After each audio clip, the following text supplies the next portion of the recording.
Hello అందరికీ నమస్కారం. Welcome to Disha TV. So ఈరోజు మన ముందున్న గెస్ట్ ఎవరు అంటే, ఇప్పుడు మీరు చాలా వరకు చూసే ఉంటారు, చాలా ట్రెండింగ్ మూవీ రాజు వెడ్స్ రాంబాయ్. సో అలాంటి ప్రొడ్యూసర్ వేణు ఉడుగుల గారు మనతో పాటు అయితే ఉన్నారు. సో సార్తో మాట్లాడి ఈ హ్యూజ్ సక్సెస్ని ఎలా అంటే జరుపుకుంటున్నారు ఏంటి అనేది మనమైతే తెలుసుకుందాం. నమస్తే సార్. నమస్తే. నమస్తే. సో ఎలా ఉన్నారు సార్? నేను బాగున్నాను. ఇది చెప్పే ముందు దిశ టీవీ గురించి చెప్తా. దిశ టీవీ అనేది నాకు ఒక స్పెషల్. ఓకే, నా విరాటపురం సినిమాని ఆ వెబ్సైట్లో కానీ టీవీ ఛానల్లో కానీ చాలా బాగా ప్రమోట్ చేశారు. ఆ ఓనర్ మోహన్ రావు గారు నన్ను బాగా ఎంకరేజ్ చేశారు. సో థ్యాంక్స్ టు దిశ. ఇప్పుడు అడిగిన question. Firstly congratulations. Thank you. ఈ మూవీ ఇంత సక్సెస్ని అయితే అందుకుంది. సో ఎక్స్పెక్ట్ చేశారా సార్? అంటే సక్సెస్ని ఎక్స్పెక్ట్ చేశాం, కానీ ఇంత మాస్ బ్లాక్ బస్టర్ అవుతుంది అని ఎక్స్పెక్ట్ చేయలేదు. ఎందుకంటే కొత్త ఫేసెస్, కొత్త డైరెక్టరు, కొత్త ప్రొడ్యూసరు, అందులో అంతో ఇంతో నాకు నేను ఒక్కడినే తెలుసు జనాలకి డైరెక్టర్గా. అంటే దీనికి ప్రొడ్యూసర్గా కొత్త. ఈటీవీ విన్ ఉంది, అదొకటి. సో సినిమా ఇప్పుడు జనాలు చాలా విపరీతంగా వస్తున్నారు, అభిమానిస్తున్నారు, ఆదరిస్తున్నారు బాగా. నేను ఒక థియేటర్కి వెళ్తే అక్కడ ఆ డైరెక్టర్ని ఇట్లా చేతి పట్టుకుని ఇట్లా ముద్దు పెట్టుకుంటున్నారు, హగ్ చేసుకుంటా ఉన్నారు.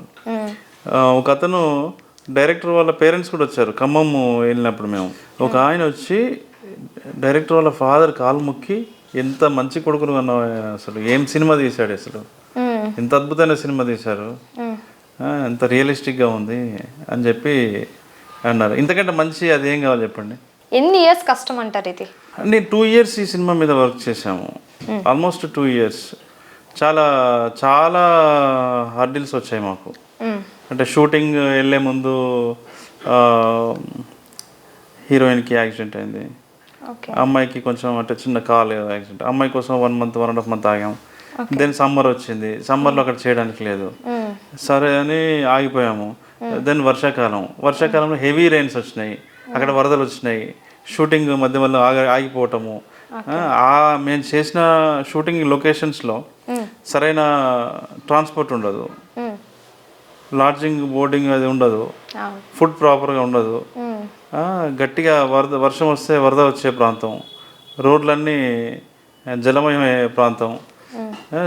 ఏదైనా చిన్న పెన్ను పేపర్ కొనాలన్నా 10 kilometers వెళ్ళాల్సిన రిమోట్ ప్లేస్. అక్కడ చాలా మా వాళ్ళు ప్రొడక్షన్ టీం అంతా కూడా చాలా కష్టపడి ఆ ఛాలెంజెస్ని ఫేస్ చేస్తూ షూటింగ్ చేసాం. సో ఇవాళ ఈ సక్సెస్ చూస్తున్నామంటే హ్యాపీ అనిపిస్తుంది చాలా. అంటే ఇది ఒక కేస్ స్టడీ లాగా. ఇప్పుడు ఇండస్ట్రీలో ఉన్న ట్రేడ్ ఎక్స్పర్ట్స్ అంతా కూడా ఈ సినిమాని ఒక కేస్ స్టడీలా తీసుకోవాలి. ఒక స్మాల్ బడ్జెట్ ఫిలిం, ఇంత కలెక్షన్స్ 3 రోజులకే 10 కోట్లు వచ్చినాయి, ఇది ఏంటి అసలు అని దాని మీద అంత ఎక్కడికి వెళ్ళినా కూడా డిస్కషన్. ఇన్స్టాలో చూస్తే మొత్తం మావే ఉన్నాయి కదా, సోషల్ మీడియా మొత్తం మావే ఉన్నాయి. సాంగ్ కూడా చాలా వైరల్. సాంగే ఫస్ట్, అదే మాస్టర్ స్ట్రోక్. సో ట్రైలర్ చూసినప్పుడు కొంచెం కాంట్రవర్సీ అనేది నడిచింది ట్రైలర్ రిలీజ్ కాగానే. ఎందుకంటే ఆ హీరోయిన్ కొట్టే సీన్, కట్టెతో కొట్టే సీన్ ఏదైతే ఉందో అది కొంచెం కాంట్రవర్సీ నడిచింది.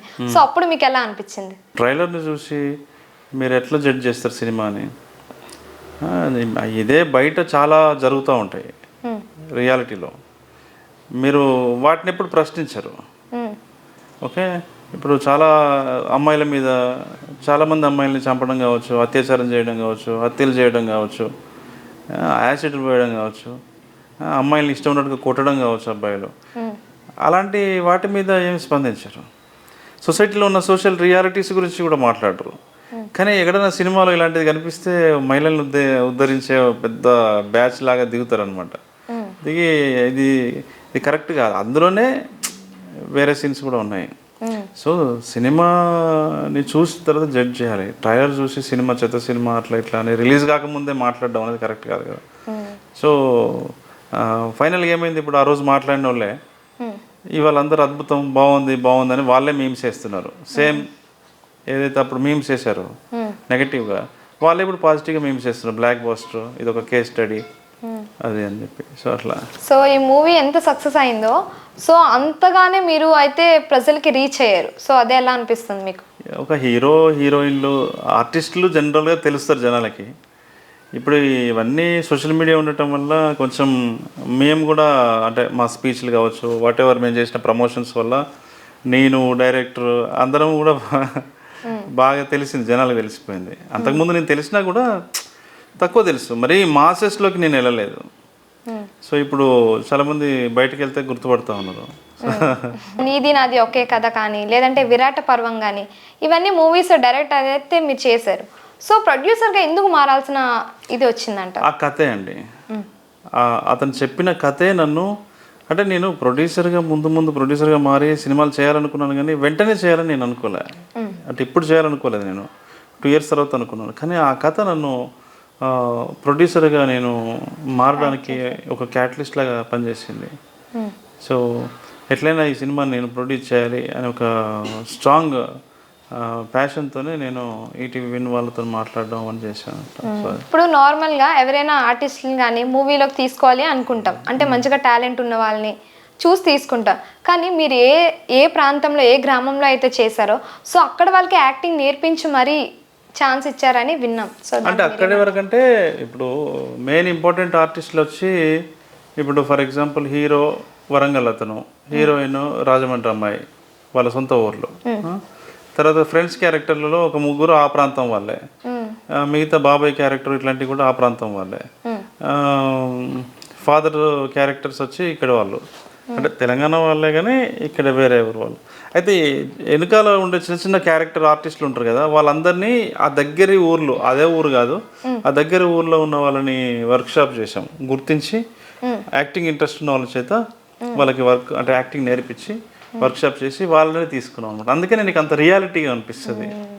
హీరో హీరోయిన్ ఎవరు సెలెక్ట్ చేశారు ఫస్ట్? అంటే వీళ్ళే రాజు వెడ్స్ రాంబాయ్ మూవీకి హీరో హీరోయిన్ మేమే సెలెక్ట్ చేసామండి. మేమే సెలెక్ట్ చేసాము, లైక్ ఆడిషన్ చేసాము. ఒక 3 months చాలా కష్టపడాల్సి వచ్చింది. ఎస్పెషల్లీ హీరోయిన్ అయితే తెలుగు అమ్మాయిని తీసుకోవాలని మేము ఫిక్స్ అయినాము, కానీ చాలా దొరకలేదు.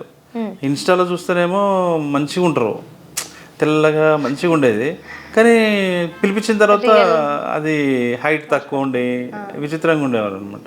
సో అలా చాలామంది చూసి లాస్ట్కి వేరే మలయాళం తమిళ వాళ్ళని కూడా చూసాము.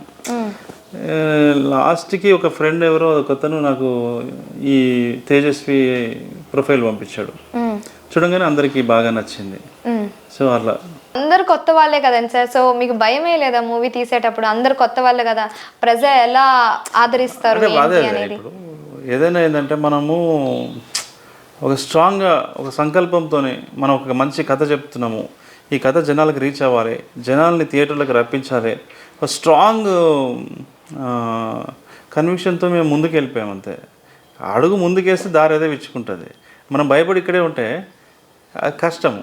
ఇప్పుడు ఇదే కథను వేరే ప్రొడ్యూసర్స్ కూడా చెప్పాను, అమ్మో ఇంత డార్క్ మూడ్లో ఉంది, అమ్మో అదేంది ఆ మట్టి గోడలు ఆ పెంకుటిల్లు ఇంకెవడు చూస్తాడు, ఇప్పుడు జనరేషన్ ఇది, మంచి పాష్ ఉండాలి, స్టైల్గా ఉండాలి, కాఫీ షాపులు గీఫీ షాపులు కార్లలో తిరిగే క్యారెక్టర్లు కావాలి అన్నారు. మేము వినలేదు, ఈటీవీ విన్ వాళ్ళు నమ్మారు కథని, మాకు అవకాశం ఇచ్చారు, మేము చేసాం. కానీ ఈరోజు పెద్ద హిట్ అయింది కదా, అవునా కదా? సో మనం ఒక నమ్మకం, అంతే, నమ్మకం అనేది మనల్ని, కథ మీద ఉన్న నమ్మకమే మనల్ని ఈరోజు నిలబెట్టింది. రాజు వెడ్స్ రాంబాయ్ ఆ టైటిల్ని ఎందుకు పెట్టారు? సో ముందే అనుకున్నారా ఈ టైటిల్నే పెడదాము అని, లేదంటే ఇంకేదైనా మీరు అనుకున్నారా? లేదు, డైరెక్టర్ చాయిస్ అంతే, అది బాగుంది పెట్టేసాం అంతే, ప్రత్యేకంగా అది పెట్టాలని ఏం లేదు. రాంబాయ్ అనే పేరు వల్ల అది కొంచెం కొత్తగా అయింది, అంటే అది వైవిధ్యంగా కనిపించింది అనమాట. సో అదే హీరో కూడా ఎక్స్ట్రీమ్ లెవెల్ ఆఫ్ యాక్టింగ్ అనేది మేమైతే చూసాము. అవును, సో అదంతా ఈ మూవీలోనే కనిపించిందా, లేదా ముందు నుంచి కూడా ఆయన అంతే ఎక్స్ట్రీమ్ లెవెల్ ఆఫ్ యాక్టింగ్? అంటే క్యారెక్టర్ని బట్టి కదా, ఈ క్యారెక్టర్ని బట్టి అలా, అది అంతకుముందు కూడా ఎనర్జీ ఉంటుంది లోపల, మంచి యాక్టింగ్ పట్ల ప్యాషన్ ఉంటుంది, అండర్స్టాండింగ్ ఉంటుంది, క్యారెక్టర్ని రైటింగ్ని అర్థం చేసుకునే తెలివి ఉంటుంది. సో అందరు ఫ్రెండ్లీగా ఒక మంచి ఫ్యామిలీ లాగా అందరు షూట్ చేశారు, షూటింగ్లో పాల్గొన్నారు. మీరు నార్మల్గా నిర్మాతగా అంటే ఉండేటప్పుడు మీరు ఎక్కువగా తీసుకున్న ముఖ్యమైన నిర్ణయాలు ఏంటంటారు? స్టోరీ కరెక్ట్గా ఉందా లేదా, క్యారెక్టర్స్ ఆర్క్ కరెక్ట్గా ఉందా లేదా, స్టోరీలో ఉన్న థీమ్ ఎలివేట్ అవుతుందా లేదా, క్లైమాక్స్ ఎలా ఉంది, ఇంటర్వెల్ ఎలా ఉంది, ఓపెనింగ్ సెటప్ ఎలా ఉంది, టెక్నికల్ ఆస్పెక్ట్స్ ఏంటి, ఇవన్నీ విత్ ఇన్ ద బడ్జెట్లో సినిమా జరుగుతుందా లేదా, ఇవన్నీ చెక్ చేసుకుంటాం. అంటే ప్రతి దర్శకుడు ప్రభావితం చేసే ఒక పుస్తకం అనేది ఉంటుంది. సో మీకు అలాంటిది ఏమైనా ఉందంట? నాకు రైటింగ్లో అసమర్థ జీవయాత్ర ఒకటి బాగా ఇష్టము, అంటరాని వసంతం ఒకటి చాలా ఇష్టం. ఓకే. డైరెక్టర్గా పనిచేసినప్పుడు, ప్రొడ్యూసర్గా పనిచేసినప్పుడు అంటే మీకు డిఫరెన్స్ ఏమంటారు? అంటే మీకు ఏది బాగా నచ్చింది? డైరెక్టర్గా పనిచేసేటప్పుడు మనం చాలా సింపుల్గా ఆర్డర్ ఇస్తాం, నాకు ఇంత పెద్ద సెట్ కావాలి, లేకపోతే నాకు ఈ ప్రాపర్టీ కావాలి, లేకపోతే నాకు కారు కావాలి, లేకపోతే ఆడ బర్రెలు కావాలి 10-20 బర్రెలు కావాలి, నాకు పెద్ద క్రేన్ కావాలి అని చెప్తాం. కొంచెము అటువైపు వెళ్ళిన తర్వాత ప్రొడ్యూసర్ వైపు వెళ్ళిన తర్వాత మనం ప్రొడ్యూసర్ లాగా ఆలోచిస్తాం కదా, డైరెక్టర్లో ఆలోచించాం కదా. డైరెక్షన్ చేసేటప్పుడు ఓన్లీ డైరెక్టర్లో ఆలోచిస్తాం. మనం ప్రొడ్యూసర్లో ఆలోచిస్తే మన కంటెంట్ దెబ్బతింటుంది. ప్రొడ్యూసర్ ఉన్నప్పుడు నేను డైరెక్టర్లో ఆలోచిస్తే కష్టమవుతుంది. సో నాకు ఆ ప్రాబ్లమ్స్ అంతకుముందు నాకు తెలిసినా కూడా ఏంటంటే ఇంకా మరింత గౌరవం ప్రొడ్యూసర్స్ మీద పెరిగింది. రాజు వెడ్స్ రాంబాయ్ ఈ సినిమా మీకు ఎందుకు తీయాలనిపించింది? కథే, స్టోరీ ఇందాక చెప్పాను కదా, ఆ స్టోరీ నన్ను మోటివేట్ చేసింది. ఈ కథ చెప్పాలి. ఒక 15 సంవత్సరాల క్రితము జరిగిన ఒక చిన్న ఇన్సిడెంట్, అంటే ఒక స్మాల్ ఇన్సిడెంట్ కాదు, చాలా పెద్ద ఇన్సిడెంట్, అది ఒక బాధాకరమైనటువంటి ఇన్సిడెంట్. దాన్ని చెప్పాలని డైరెక్టర్ అనుకుంటున్నాడు. అంత ఇన్సిడెంట్ని, అలాంటి అమానవీయమైనటువంటి ఇన్సిడెంట్ని కథలో అతను మేనిఫెస్ట్ చేసిన విధానము, అతని నెరేటివ్ నాకు బాగా నచ్చి, ఇది జనాలకు చెప్పాలి, తెలియాల్సిన అవసరం ఉంది. ఇది చూస్తే ఏ తండ్రి అయినా, ఇప్పుడు జనరల్గా తండ్రులు ఎలా ఆలోచిస్తారు, అమ్మాయిల తండ్రులు ఒకలాగా ఆలోచిస్తారు, తండ్రులందరూ అమ్మాయిల పట్ల ఒకలాగా ఆలోచిస్తారు. అమ్మాయిని ఒక వస్తువుగా చూస్తారు, ఒక ప్రాపర్టీ లాగా చూస్తారు, ఓవర్ పొసెసివ్నెస్ ఉంటుంది. అమ్మాయి ఇంటర్ క్యాస్ట్ మ్యారేజ్ చేసుకుంది అనుకోండి, పోయి వాళ్ళని చంపేస్తారు. అబ్బాయి ఇంటర్ క్యాస్ట్ మ్యారేజ్ చేసుకున్నాడు అనుకోండి, చంపుతారా? ఏమన్నారు? ఎందుకు మరి అమ్మాయిల విషయంలో మాత్రం అట్లా, అబ్బాయిల విషయంలో మాత్రం ఇట్లా? ఇప్పుడు మీరు కులాంతర వివాహాలు కావచ్చు, మతాంతర వివాహాలు కావచ్చు, మీరు వ్యతిరేకించండి. తండ్రులుగా మీకు వ్యతిరేకించే హక్కు ఉంది, మీరు ఒప్పుకోకండి. కానీ చంపడం ఏంటి? తప్పు కదా. హత్యలు చేయటం ఏంటి? తప్పు కదా. సో అలా దాడికి, అంటే అత్యాయత్నం కావచ్చు, హత్య కావచ్చు, ఏదైనా తప్పే. సో అలా ఒక క్షణికావేశంలో తప్పు చేసిన ఒక ఫాదర్, అంటే సొంత బిడ్డలు కూడా చంపుతున్నారు కొంతమంది, అర్థమైందా? అమ్మాయిని చేసుకున్న అబ్బాయినే కాదు, సొంత బిడ్డలు కూడా కొంతమంది చంపుతున్నారు. అలా తప్పు, అంటే క్షణికావేశంలో తప్పు చేసిన ఈ ఫాదర్ని చూసి అనేక మందిలో ఒకరైనా మారవచ్చు, ఒకరిలో అయినా చేంజ్ అవ్వచ్చు, అయ్యే అవకాశం ఉంటుంది కదా ఒక్కరు మారినా. సో అందుకు ఈ సినిమా తీసాను నేను. మీ ఇన్స్పిరేషన్ ఎవరు ఈ మూవీస్లోకి రావడానికైనా, లేదంటే సినిమా తీయడానికైనా? నిజంగా ఎవరు ఇన్స్పిరేషన్ లేదు, ఎవరు లేరు.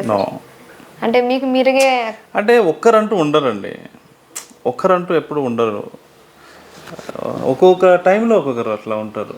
నాకు ఒకప్పుడు మణిరత్నం సార్ అంటే ఇష్టం, ఇప్పటికి కూడా ఇష్టం. ఆర్జీవి గారు అంటే ఇష్టం.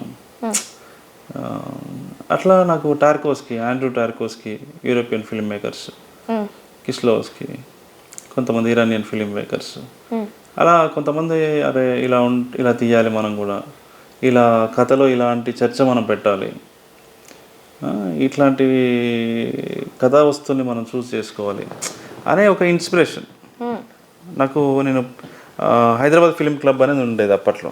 ఆ ఫిలిం క్లబ్లో జాయిన్ అయినప్పుడు రకరకాల సినిమాలు అక్కడ, జపాన్ సినిమా అని, రష్యన్ సినిమాలు, ఇరానియన్ సినిమాలు అక్కడ స్క్రీన్ చేసేవాళ్ళు.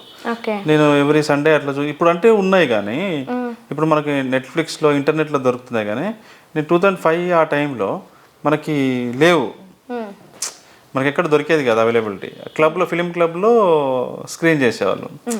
నాకు అప్పుడు కొంచెం లైక్ ఒక ఎన్లైట్మెంట్ లాగా అనిపించింది.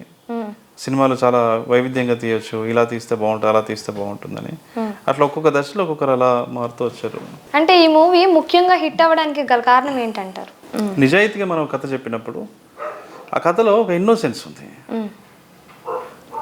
కొన్ని పొరపాట్లు అవి కూడా ఉంటాయి. శిశువు అంటే పసిపిల్లలు మూడు సంవత్సరాల పిల్లగాడు నడక నేర్చినప్పుడు ఎలాంటి బుడిబుడికి నడకలు నడుస్తాడు, తప్పటడుగులు వేస్తాడు కదా. వేసినా మనకి ఎంత బాగుంటుంది, క్యూట్ ఉంటుంది, బ్యూటిఫుల్ అనిపిస్తుంది. ఈ డైరెక్టర్ కూడా నాకు అట్లా కనిపించింది అనమాట. అతనిలో ఉన్న ఇన్నోసెన్స్, లవ్, అవన్నీ కూడా ఆ సినిమాలో అతని డైరెక్షన్లో కనిపించింది. ఏది పనిగట్టుకొని కంపోజ్డ్గా షార్ట్ తీసినట్టు ఉండదు మీరు గమనిస్తే. అంటే ఏదో నిజంగా జరుగుతున్నదాన్ని మనకు చూపిస్తున్నట్టు ఉంటుంది.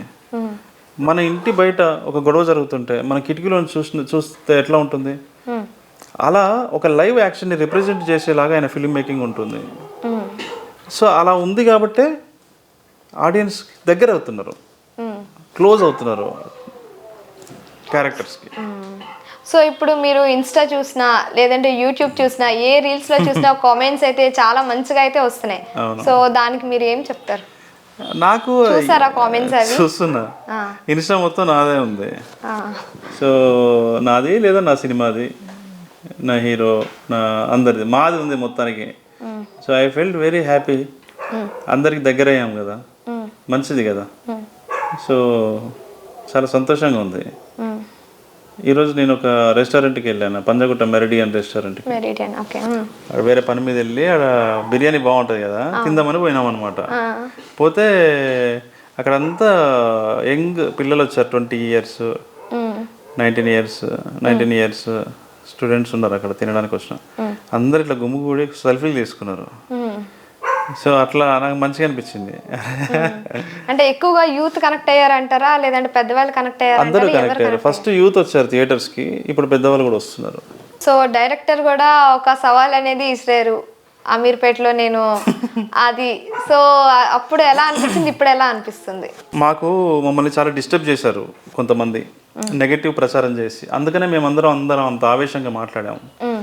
ఆ కోపంతోనే డైరెక్టర్ అలా మాట్లాడాడు. అదొక మొమెంటరీ రియాక్షన్ లాగానే చూడాలి, దాని అంత సీరియస్గా తీసుకోవాల్సిన అవసరం లేదు. చిన్న మంచి సంగీతంలో దొరికిన ఒక అపశృతి లాగా దాన్ని భావించాలి. కానీ తన నిజంగా గెలిచాడు కదా, అది కూడా మాకు ప్రమోషనల్ నెరేటివ్కి పనికొచ్చింది అది. అందరు ఏమన్నారు, రివ్యూ రైటర్లతో సహా, ఇంకా మీరు అమీర్పేటలో అండర్వేర్తో తిరగాల్సిన అవసరం లేదని రాశారు. థియేటర్లో మేము స్క్రీనింగ్లోకి వెళ్ళినప్పుడు కూడా ఇక నువ్వు అమీర్పేటలో తిరగాల్సిన అవసరం లేదన్నా అని అరుస్తున్నారు పిల్లలు, ఎవరిని, డైరెక్టర్ని చూసి. తర్వాత డైరెక్టర్ కూడా అమీర్పేటకి వెళ్ళి డప్పు కొట్టాడు, తెలుసు కదా మీకు అది. నేను అమీర్పేటకి వచ్చిన, సినిమా హిట్ అయింది, ఇక బ్యాండ్ కొడుతున్నా అని చెప్పి బ్యాండ్ కొట్టిండు. అది మాకు ఒక ప్రమోషనల్ నెరేటివ్ లాగా మేము ఏది ఉన్నా కూడా మేము ప్రమోషన్ కోసం వాడుకోవడానికి ట్రై చేసాం, ప్రతిదీ కూడా.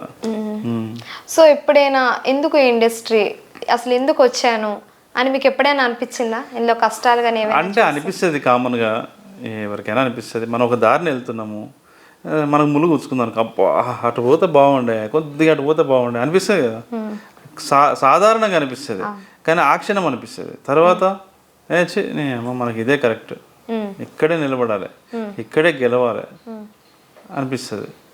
అట్లా ఆ ఇన్స్పిరేషన్తో, అంటే ఆ స్ఫూర్తితోనే, ఆ ప్యాషన్తోనే నిలబడ్డాం కాబట్టి మేము ఇక్కడ ఉన్నాం కాబట్టి ఈరోజు నిలబడ్డాం. ఇప్పుడు నార్మల్గా ఆర్టిస్ట్ని తీసుకురావాలి అంటే టాలెంట్ చూస్తారా లేదంటే వాళ్ళ అందాన్ని చూస్తారా? ఎలా తీసుకొస్తారా, ఎలా సెలెక్ట్ చేస్తారు? టాలెంట్ చూస్తాం, ఎవరైనా టాలెంటే చూస్తాం. అందం అనేది సెకండరీ, చూడడానికి ఆకర్షణీయంగా ఉండాలి, అది వేరే విషయము. మన మనసులో ఒక క్యారెక్టర్ మెదులుతూ ఉంటుంది కదా, అలా కనిపిస్తే సరిపోతుంది. మీకు ఎలాంటి మూవీస్ అనేవి డైరెక్ట్ చేయడానికి కానీ లేదంటే ప్రొడ్యూసింగ్ చేయడానికి కానీ ఇష్టపడతారు ఎక్కువగా? అంటే హ్యూమన్ డ్రామా ఇష్టం నాకు. సో యూత్ అనేవాళ్ళు ఎలాంటి మూవీస్కి కనెక్ట్ అవుతారు ఎక్కువగా? జనరల్ లవ్ స్టోరీలో కనెక్ట్ అవుతారు యూత్కి, గర్ల్ బాయ్ రిలేషన్ మీద, అండ్ ఫ్రెండ్స్తోనే కొంచెం బడ్డీ కామెడీ అట్లాంటి వాటికి ఎక్కువ రిలేట్ అవుతారు. అంటే ఇప్పుడు హీరో ఈ మూవీలో ప్రాణం పెట్టి యాక్ట్ చేశారు కదా, సో ఇప్పుడు ఉండే జనరేషన్లో పీపుల్ కూడా అంత సైకోపాత్ ఉంటే కష్టమేమో. అంటే అది దాన్ని మనము జనరిక్గా చూడొద్దు.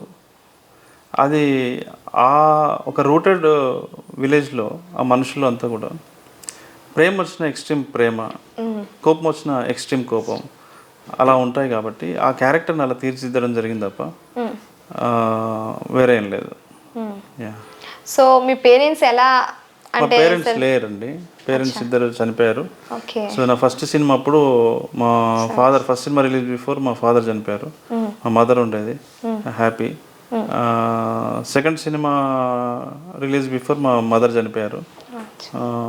మా ఫ్యామిలీ అంతా హ్యాపీ, ఓకే. మా బ్రదర్స్ కానీ మా సిస్టర్స్ మా వైఫ్ అందరూ హ్యాపీ. సో మీ తర్వాత ఎక్కువగా తన సక్సెస్లా ఫీల్ అయ్యే పర్సన్ ఎవరంటారు? ఆబ్వియస్లీ వైఫే ఉంటారు కదా, ఫ్యామిలీ ఉంటారు. ఎందుకంటే ఎవరు చెప్పలేనివి, చెప్పడానికి భయపడే కథలు, చెప్పడం రాని కథలు, మిగతా వారికి చెప్పడం రానివి, మిగతా వాళ్ళు చెప్పలేనివి, మిగతా వాళ్ళు చెప్పడానికి ఇష్టపడనివి, మిగతా వాళ్ళు చెప్పడానికి భయపడేవి, అలాంటి కథలు చెప్పాలి అనేది నాకు ఇష్టం. ఓకే. సో అలాంటి కథే ఇది. అదే. సో ఫైనల్గా ఆడియన్స్కి మీరు ఏం చెప్పాలనుకుంటున్నారు? ఏదైనా చెప్పాల్సిన ఏం లేదు, సినిమా చూడండి, ఒక మీనింగ్ఫుల్ సినిమా తీసాము, మీకోసం తీసాము, మీరు చూడండి, మీరు చూసి ఇంకొక 10 మందికి చెప్పండి, ఇంకా దీన్ని పెద్ద హిట్ చేయండి, అంతే. నేను చెప్పేది ఏం లేదు. Okay sir, thank you sir, thank you so much. So చూసారుగా వేణు ఉడుగులతో ఇంటర్వ్యూ. సో మరో గెస్ట్తో మళ్ళీ మీ ముందుకు వస్తా. Thank you.